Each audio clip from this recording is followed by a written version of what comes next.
أعوذ بالله من الشيطان الرجيم بسم الله الرحمن الرحيم الحمد لله رب العالمين الرحمن الرحيم مالك يوم الدين إياك نعبد وإياك نستعين اهدنا الصراط المستقيم صراط الذين أنعمت عليهم غير المغضوب عليهم ولا الضالين آمين. In the name of Allah, the most gracious, the most merciful, Dr. William Campbell, Dr. Zakir Naik, Dr. Mazakas, Dr. Jamal Badawi, Dr. Samuel Nauman, and Mr. Sam Shamoun. Distinguished guests, ladies and gentlemen, Assalamu alaikum wa rahmatullahi wa barakatuhu. Peace and blessings of Almighty Allah be upon all of you. On behalf of the organizers, the Islamic Circle of North America, I, Sayyid Sabil Ahmed, welcome all of you to this unique event, a dialogue on the topic, the Quran, the Bible in the light of science.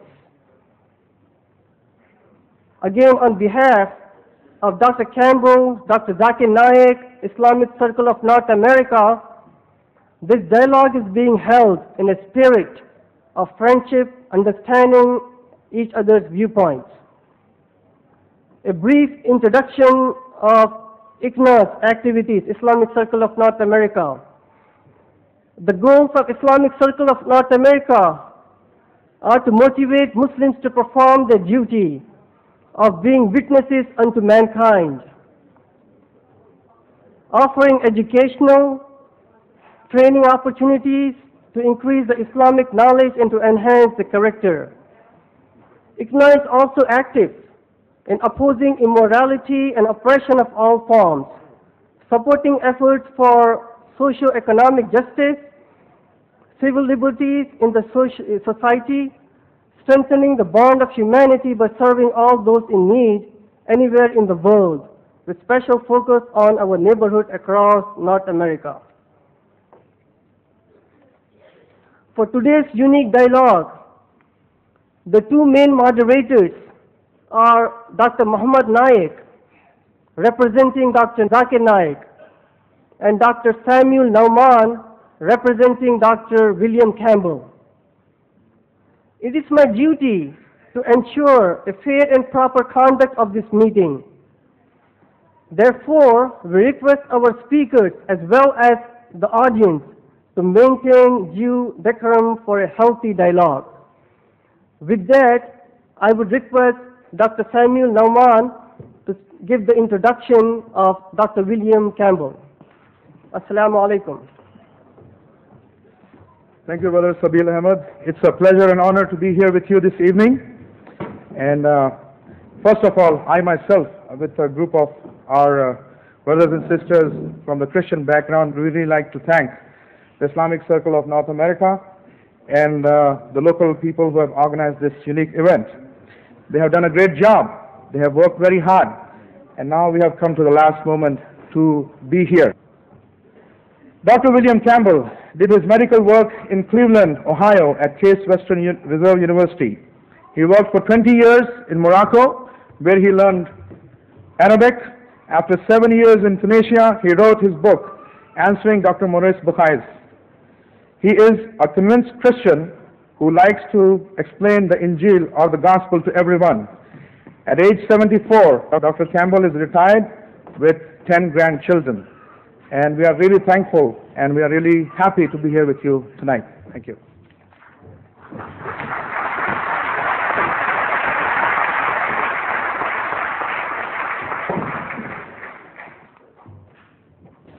On behalf of the Islamic Research Foundation, I, Dr. Muhammad Naik, am pleased to be amongst you all, along with Dr. Zakir. It's a pleasure to be here for this unique event and have the good pleasure of having scholars like Dr. William Campbell, Dr. Jamal Badawi, Dr. Mazakas, as well as my co-colleague, Brother Dr. Samuel Nauman here with us. I, on behalf of Brother Samuel and myself, present the format for the dialogue. The format, as agreed and decided fair by both our speakers, is Dr. William Campbell would first address you for 55 minutes on the topic, the Quran and the Bible in the light of science. Then Dr. Zakir Naik, at the far end, would make his presentation for 55 minutes on the same topic.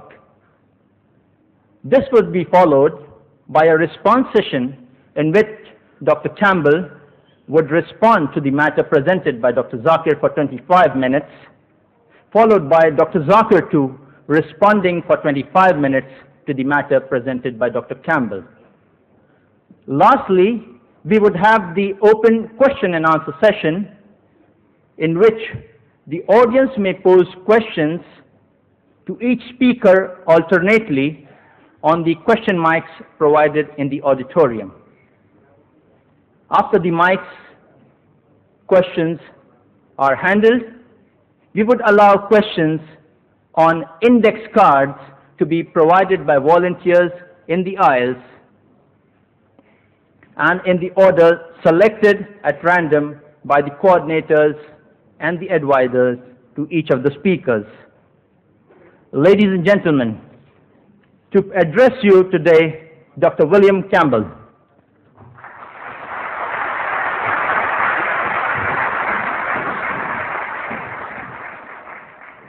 Greeting to Dr. Naik, who almost surely came the farthest.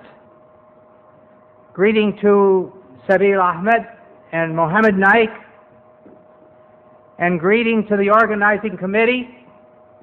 Calling this the ultimate dialogue is a bit of an exaggeration, but it is good advertising.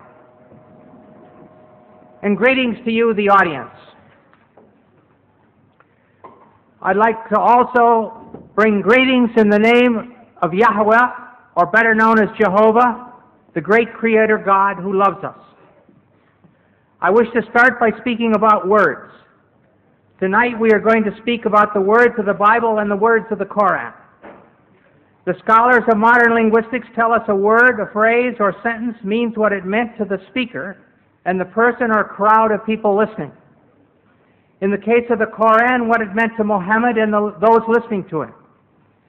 In the case of the Bible, what it meant to Moses or Jesus or those listening to them. To check this, we have the context of all the usages in the Bible or the Koran. In addition, there is the poetry and letters of that century. For the Gospel, the 1st century A.D. For the Koran, the 1st century of the Hijra. If we are going to follow the truth, we may not make up new meanings. If we are seriously after truth, there are no permissible lies. Here is an example of what I am talking about. You can have the first slide here.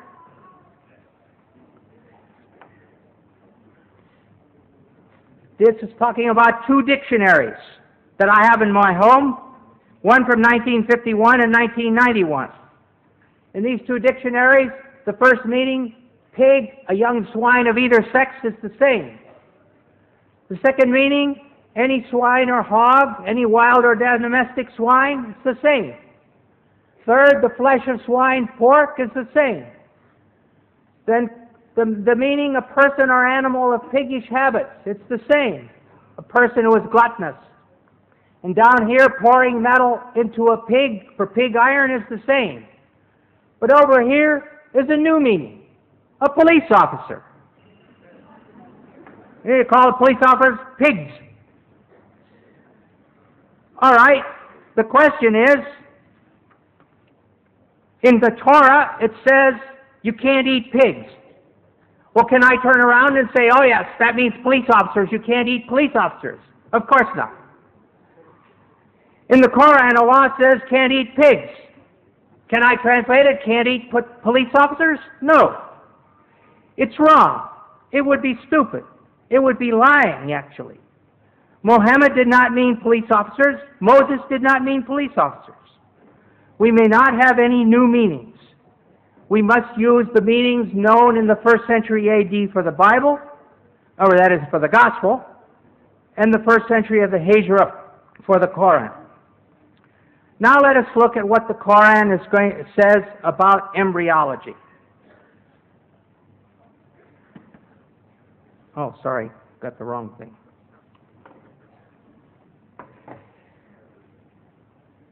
It has been said that the idea of the embryo developing through stages is a modern one, and that the Quran is anticipating modern embryology by depicting differing stages. In a pamphlet entitled Highlights of Human Embryology by Keith Moore, Dr. Moore claims the realization that the embryo develops in stages in the uterus was not discussed or illustrated until the 15th century. We will weigh this claim by considering the meaning of the Arabic words used by the Quran, and secondly, by examining the historical situation leading up to and surrounding the Quran. We will start by looking at the main words using the word alaka, main verses.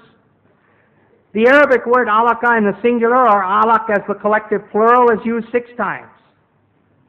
In the Surah of the Resurrection, Al-Qiyamah, 75, 35 to 39, we read, "Was he man, not a drop of sperm ejaculated? Then he became alaka, and God shaped and formed and made of him a pair, the male and the female." In the Surah of the Believer, Al-Mu'min, 40:67, it says, "He it is who created you from dust, then from a sperm drop, then from a leech-like clot, alaka, then brings you forth as a child, that perhaps you may understand." In the Surah of the Pilgrimage, Al-Hajj 22:5, it says, "O mankind, if you have doubt about the resurrection, consider that we have created you from dust, then from a drop of seed, then from a clot, alaka, then from a little lump of flesh, shapely and shapeless." And finally, the fullest treatment is in the Surah of the Believers, Al-Mu'minun, 23:12 to 14, which reads, "Verily, we created man from a product of wet earth, then placed him as a drop of seed in a safe lodging. Then we fashioned the drop a clot, alaka, and of the clot we fashioned a lump, and of the lump we fashioned bones, and we clothed the bones with meat. Then we produced it as another creation." And here you have the stages according to the Quran. Nutfa, sperm; alaka, clot; mudagha, piece of meat; adam, bones; and the 5th stage, dressing the bones with muscles. Over the last 100+ years, this word alaka has been translated as follows. There's 10 translations here. I'm not going to read them all. 3 are in French, where it says un gomo de sang, or a clot of blood. 5 versions are English, where it's either clot or leech-like clot. 1 version is in Indonesian, at the bottom there, sigam paldara, lump of or clot of blood. And the last one is Farsi, hun basta, a clot of blood. As every reader who has studied human reproduction will realize, there is no stage as a clot during the formation of a fetus. So this is a very major scientific problem. In the dictionaries of Wer and Abdanur, the only meanings given for alaka in this feminine singular are clot and leech. And in North Africa, both of these meanings are still used. Many patients have come to me to ask for a clot to be removed from their throat. And many women have come to me and told me their period didn't come. When I say, "I'm sorry, I can't give you medicine to bring your period because I believe that's a baby," they would say, "Mazel dim, it's still blood." So they were understanding these ideas of the Quran. Lastly, we must consider the first verses which came to Muhammad in Mecca. These are found in the 96th surah called alaq, clots, from the very word that we're studying. In 96:1-2 we read, "Proclaim, in the name of your Lord who created man from alaq." Here the word is in the collective plural. This form of the word can have other meanings because alaq is also the derived verbal noun of the verb alika. The verbal noun usually corresponds to the gerund in English, as in the sentence, "Swimming is fun."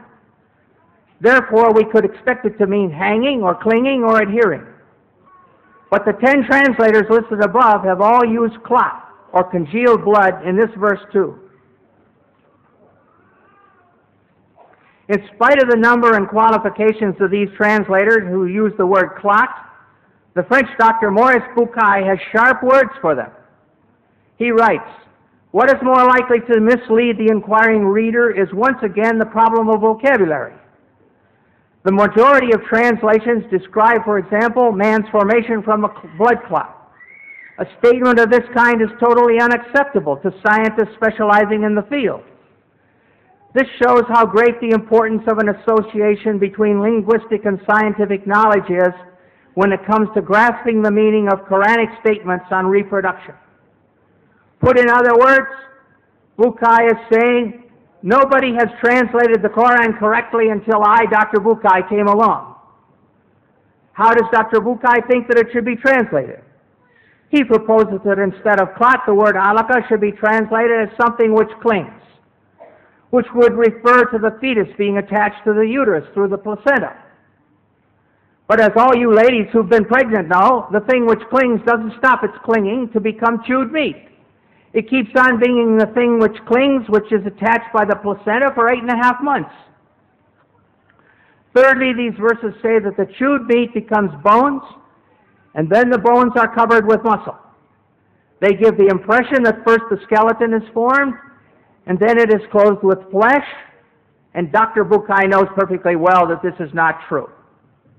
The muscles and the cartilage precursors of the bones start forming from the somite at the same time. At the end of the 8th week, there are only a few centers of ossification started, but the fetus is already able to make muscular movement. In a personal letter from Dr. T.W. Sadler, who's associate professor in anatomy and the author of Langman's Medical Embryology, Dr. Sadler states, "At the 8th week post-fertilization, the ribs would be cartilaginous, not bone, and muscles would be present. Also at this time, ossification would just begin. Muscles would be capable of some movement at 8 weeks. It's always better to have 2 witnesses, so we shall see what Dr. Keith Moore has to say about the development of bones and muscles in his book, The Developing Human." Extracted from chapters 15 and 17, we find the following information. The skeletal system develops from mesoderm. The limb muscles develop in the limb buds that are derived from this somatic mesoderm. We see that here on this slide. It's difficult perhaps to see, but there's the limb bud. And then here there's just a little bit of cartilage with the muscles around. Here there's more cartilage. And this is the whole the bones are formed and in the form of bones, but it's all cartilage. No bones yet.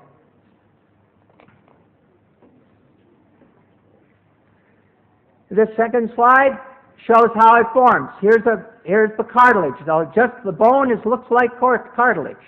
And then it starts to have some calcium deposited. And then it starts to have ossification and bone formed.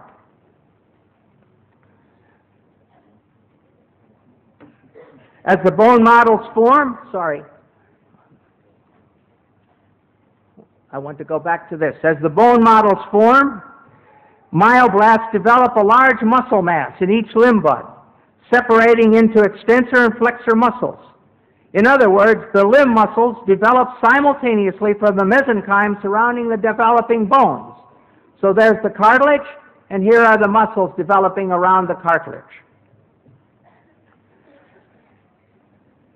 During a personal conversation with Dr. Moore, I showed him Dr. Sadler's statement, and he agreed that it was absolutely valid. Conclusion: Dr. Sadler and Dr. Moore agreed. There is no time when calcified bones have been formed and then the muscles are placed around them.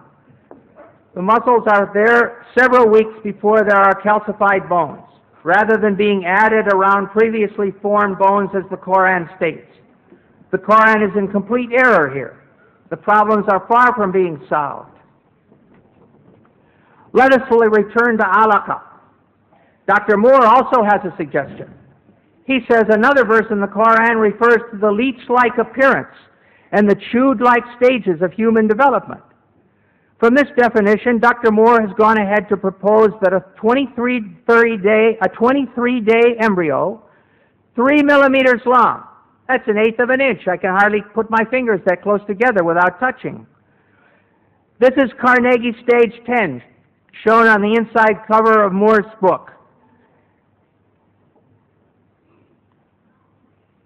This is the beginning, and here's the sperm entering the egg. So that's stage 1.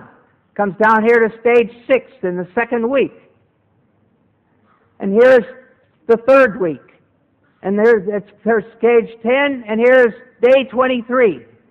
And this is what Dr. Moore wants to say looks like a leech. If we look further, though, and look at the X-ray, here's day 22, and the backbone is still open. And when we look at day 23, the backbone is open there, and it's open there, and the head is wide open. It doesn't look like a leech at all. And if you keep on, and this is a diagram of it, the head is open, the rostral neuropore. And finally, this diagram shows there is the 20-day embryo. It's got a yolk sac, it's got an umbilicus. It doesn't look like a leech at all. The problem, the great problem with these new definitions for the word alaka is that no confirming examples have been provided from the Arabic use in the centuries surrounding the Hijra. The only way to establish the meaning of the word is by usage. The only way to establish whether the singular form alaka can mean a 3 millimeter embryo or the thing that clings is to bring sentences demonstrating this usage from the literature of the Arabs of Mecca and Medina close to the time of Muhammad, especially from the language of the Quraysh. This will not be an easy task because much work has already been done on the clear Arabic of the Quraysh. The early Muslims understood intuitively the need to know exactly what the Quranic words mean, and for this reason they made comprehensive studies of their language and poetry. Hamza Abu Bakr, former rector of the main mosque in Paris, brought up this subject at a conference on the one God in Montpellier in 1985. He posed the question to the audience: has the comprehension of the text of the Quran known at the time of Muhammad remained stable? And his answer was, ancient poetry shows that it has. We can only conclude, if the verses which bring spiritual comfort and hope to Muslims have remained stable, then the scientific statements embedded in those verses must also be accepted as stable, unless new evidence can be brought forward. This is especially important since some of the verses say that this information is a sign. The Surah of the Believer, as we saw above, says, He it is who created you from dust, then from a sperm drop, then from a clot, alaka, that perhaps you may understand. And in the Surah of the Pilgrimage, He said, O mankind, if you have doubt about the resurrection, consider. Therefore, the question must be asked. If it was a clear sign to the men and women of Mecca and Medina, what did they understand from the word alaka, which would lead them to faith in the resurrection? The answer. We are going to examine the historical situation leading up to the time of Muhammad to see what Muhammad and his people believed about embryology. We will start with Hippocrates. According to the best evidence, he was born on the Greek island of Kos in 460 BC. And he has stages. His stages are as follows.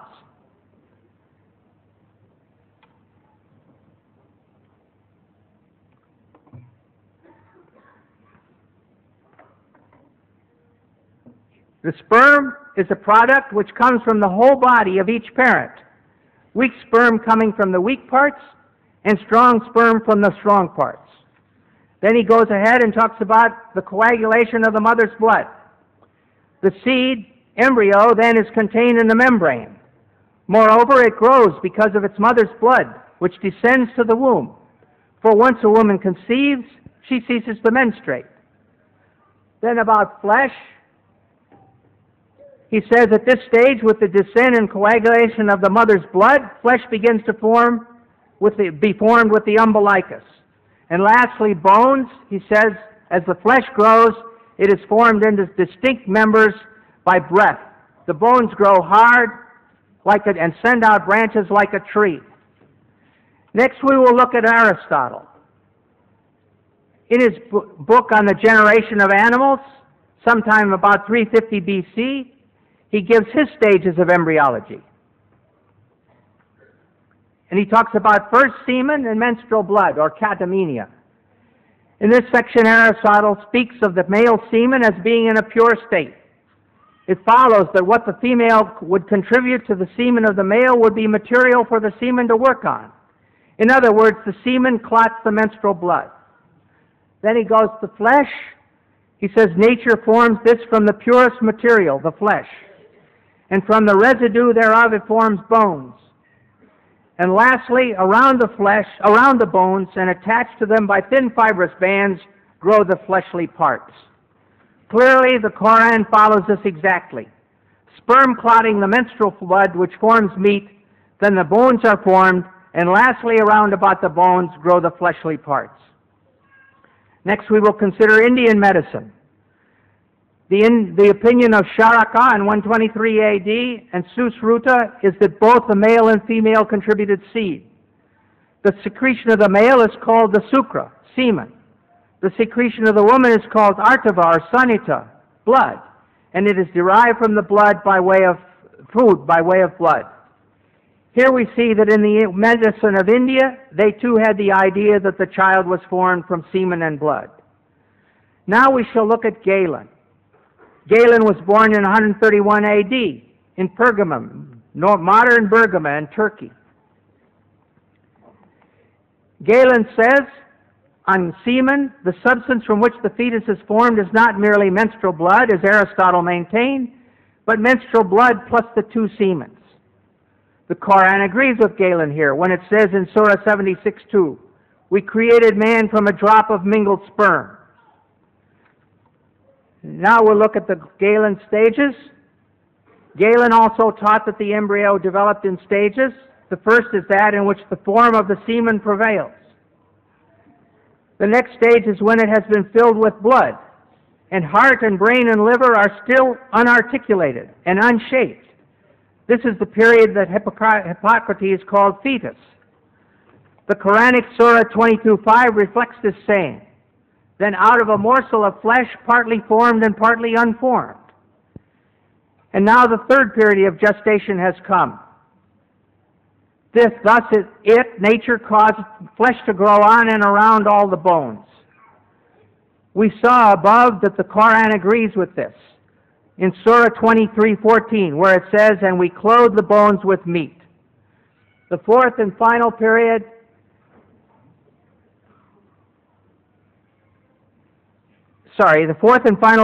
is at the stage when all the parts in the limbs have been differentiated.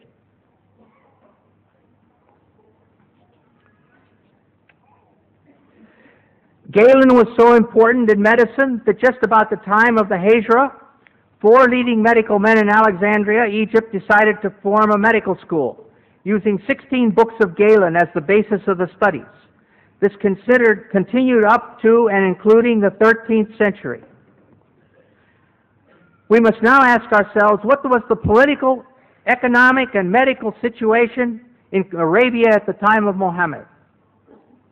From the Hadramaut in Yemen, the caravans of the spice trade passed north through Mecca and Medina and then reached into all of Europe. In North Arabia, in about 500 AD, the Ghassanids took over, and by 528, they controlled the Syrian desert over to the outskirts of Medina.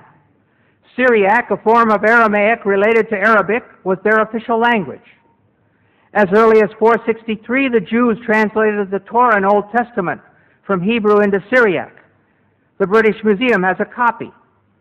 This made it available to the Ghassan, who were Christians, and to the Jewish tribes in Arabia.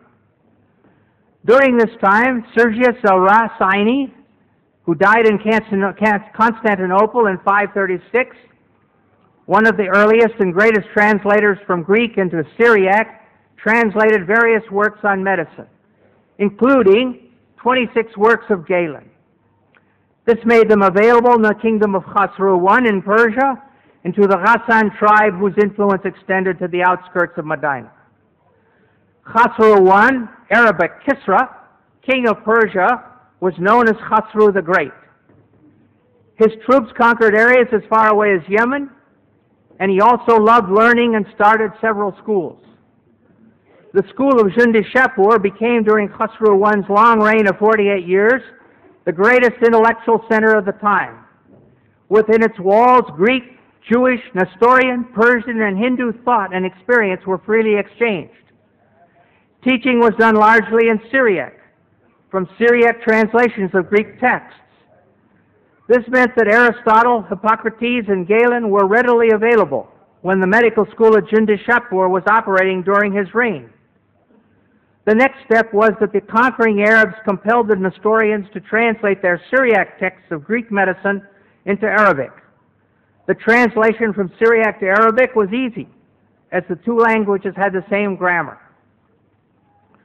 Concerning the local medical situation during Muhammad's life, we know there were physicians living in Arabia during this period. Harith bin Khalada was the best educated physician trained in the healing arts.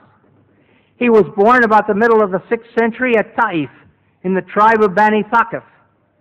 He traveled through Yemen and then Persia, where he received his education in the medical sciences at the great medical school of Jundi Shapur, and thus was intimately acquainted with the medical teachings of Aristotle, Hippocrates, and Galen. Having completed his studies, he practiced as a physician in Persia, and during this time he was called to the court of King Khosrow, with whom he had a long conversation. He came back to Arabia about the beginning of Islam and settled down at Taif. While there, Abu al-Khair, a king of Yemen, came to see him in connection with a certain disease, and on being cured, rewarded him with much money and a slave girl. Though Harith bin Khalada did not write any book on medicine, his views on many medical problems are preserved in his conversation with Khosrow. About the eye, he says that it is constituted of fat, which is the white part. And then the second is constituted with water, which is the black part, and of wind, which constitutes the eyesight. Well, these things we know to be wrong now, but this was Greek thought. All this goes to show the acquaintance of Harith with the Greek doctors. Summarizing the situation in a few words in his book, Histoire de la Médecine Arabe, Dr. Lucien Leclerc writes, Harith bin Khalada studied medicine at Jundi Shapur, and Muhammad owed to Harith a part of his medical knowledge. Thus, with the one as well as the other, we easily recognize the traces of Greek medicine. Sometimes Muhammad treated the sick, but in the difficult cases, he would send the patients to Harith. Another educated person around Muhammad was Nadir bin Harith. Not related to the doctor, he was a Qurayshite and cousin of Muhammad, and had also visited the court of Khosrow. He had learned Persian and music, which he introduced among the Quraysh at Mecca. However, he was not sympathetic to Muhammad, mocking some of the stories in the Quran. Muhammad never forgave him for this, and when he was taken prisoner at the Battle of Badr, he caused him to be put to death. In summary, we see that 1. Arabs living in Mecca and Medina in 600 had political and economic relations with people from Ethiopia, Yemen, Persia, and Byzantine. A cousin of Muhammad knew Persian well enough to do his musical studies in it. 3. The Ghassan tribe, which ruled the Syrian desert over to the gates of Medina, used Syriac, one of the main languages used to teach medicine in Jundi Shapur, as their official language. An ill king of Yemen came to Taif to consult the physician Harith bin Khalada, who had been trained where? At Jundi Shapur, the best medical school in that world, and to whom Muhammad sometimes sent patients. 5. During Muhammad's lifetime, a new medical school was established in Alexandria, using the 16 books of Galen as their texts. This all shows that there was ample opportunity for Muhammad and the people around him to have heard of the embryological theories of Aristotle, Hippocrates, and Galen when they went to seek treatment from Harith ben Kalada and other local doctors. Thus, when the Quran says in the late Meccan Surah of the Believer, 40:67, He it is who created you from dust, then from a sperm drop, then from a leech-like clot, that perhaps you may understand. And then in the Surah of the Pilgrimage, O mankind, if you have doubt about the resurrection, consider what we have created, that we have created you from dust. It is correct for us to ask again, what were they to understand? What were they to consider? And here are the Quranic stages again. Nutfa, sperm, alaqa, clot, mudagha, piece of meat, adam, bones, and 5, dressing the bones with muscles. The answer is very clear. They were understanding and considering that which was common knowledge, the embryological stages as taught by the Greek physicians. I don't mean that Muhammad's listeners all knew the names of the Greek physicians, but they knew the embryological stages of the Greek physicians. They believed that the male sperm mixed with the female menstrual blood to cause it to clot, and this became the baby. 2, they believed there was a time when the fetus was formed and unformed. 3, they believed the bones formed first and then were covered with muscle. Allah was using that common knowledge as a sign encouraging the listeners and readers to turn to Him. The trouble is that this common knowledge was and is not true. Arab physicians after Muhammad. We must now look at 2 well-known physicians from the period after Muhammad. Obviously, they had no effect on the Quran, but they demonstrated that faith in the embryological ideas of Aristotle, Hippocrates, and Galen continued among the Arabs right up to the 1600s. If the correct translation of alaqa is leech-like substance, as modern Muslims like Shabir Ali claim, there is no place where these post-Quranic doctors said so. In fact, it's just the opposite. The ideas of these Greek physicians were being used to explain the Quran, and the Quran was quoted to enlighten the meaning of the Greek physicians. The human being takes its origin from 2, this is speaking about Ibn Sina, or Avicenna. The human being takes its origin from 2 things. The male sperm, which plays the part of factor. The female sperm, first part of the menstrual blood, which provides the matter. Thus we see that Ibn Sina gave the female semen exactly the same role that Aristotle had assigned to the menstrual blood. It is difficult to overstate the importance of Ibn Sina as a scientific and philosophical authority for the pre-modern Europeans. Then we're going to look at Ibn Qayyim al-Jawziyah. Ibn Qayyim took full advantage of the agreement between Quranic revelation and Greek medicine. This is not very clear, probably, but the Hippocrates is in purplish, and the Quran is in bold type, green, and the Hadith is in purple, and commentaries are in red, and his own thoughts in sort of a blue-green. So it starts out, he says, Hippocrates said in the 3rd chapter of Kitab al-Jinnah, al-Jinnah, the semen is contained in a membrane, and it grows because of the blood of its mother, which descends to the womb. Some membranes are formed at the beginning, others after the 2nd month, and others in the 3rd month. And this phrase about the blood descending to the womb, we saw it when we looked at Hippocrates' slide. That is why God said, here the Quran is mentioned, He creates you in the womb of your mothers, by one formation after another, in 3 darknesses. That's Quran 39:6.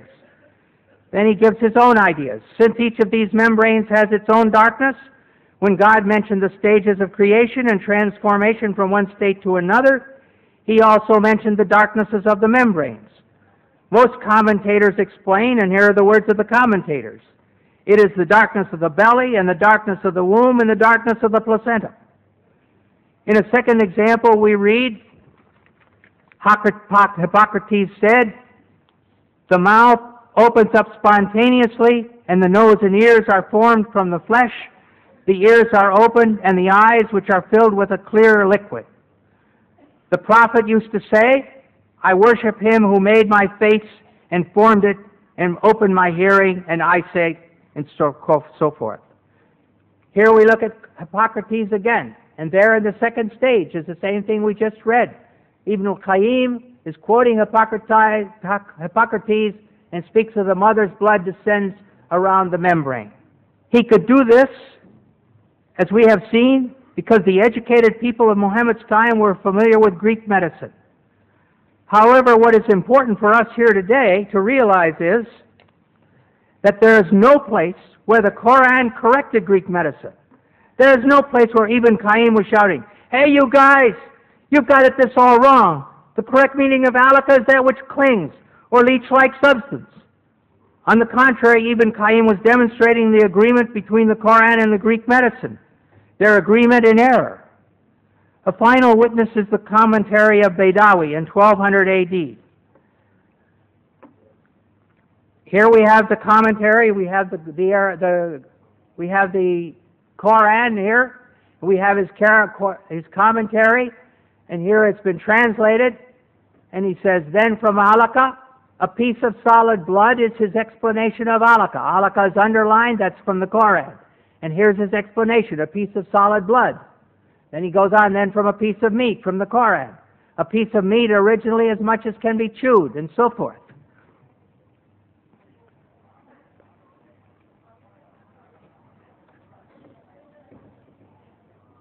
As I mentioned at the beginning of this study, it has been said that the idea of the embryo developing through stages is a modern one, and that the Quran is anticipating modern embryology by depicting differing stages.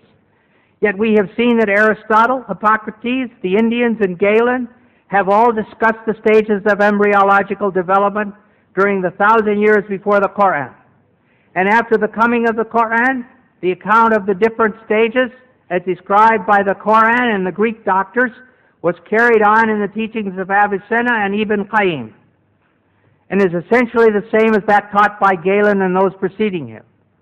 Concerning the bone stage, it's clear, as Dr. Moore demonstrated so capably in his textbook, that muscles start forming from the somites at the same time as the cartilage models of the bones. There's no bone stage where there's a skeleton sitting here and then the muscles are plastered around it. It is equally clear that alaka in the Quran means clot, and that the Quraysh who heard Muhammad speaking understood him to be referring to the menstrual blood as the female contribution to the developing baby. Therefore, we can conclude that during all these years, the Quranic verses on embryology, saying that man is created from a drop of sperm which becomes a clot, were in perfect accord with the science of the first century of the Hijra, of the time of the Quran. But when compared with the modern science of the 20th century, Hippocrates is in error, Aristotle is in error, Galen is in error, and the Quran is in error. They are all in serious error.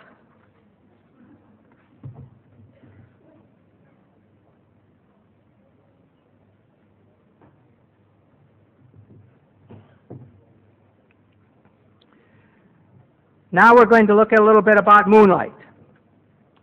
Does the Quran state that the moon gives off reflected light from the sun? Before this was common knowledge. In the Surah of Noah, 71, 15, 16, it says, "See ye not how Allah has created the seven heavens one above another, and made the moon a light, nur, in their midst, and made the sun as a lamp, siraj?" The moon is called a light, Arabic nur, and the sun a lamp, siraj. Some Muslims claim that since the Quran uses different words speaking about the light of the sun and the light of the moon, it reveals that the sun is a source of light, while the moon only reflects light. This claim is implied very strongly by Shabir Ali in his booklet Science in the Quran, and stated clearly by Dr. Zakir Naik in his video, "Is the Quran God's Word?" as you will now see clearly.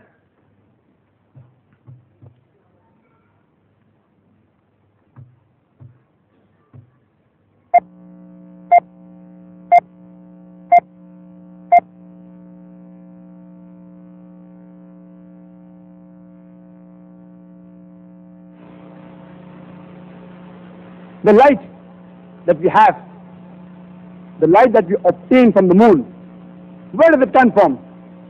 He will tell me that previously we thought that the light of the moon was its own light. But today, after science has advanced, we have come to know that the light of the moon is not its own light, but it's a reflected light of the sun. I will ask you a question.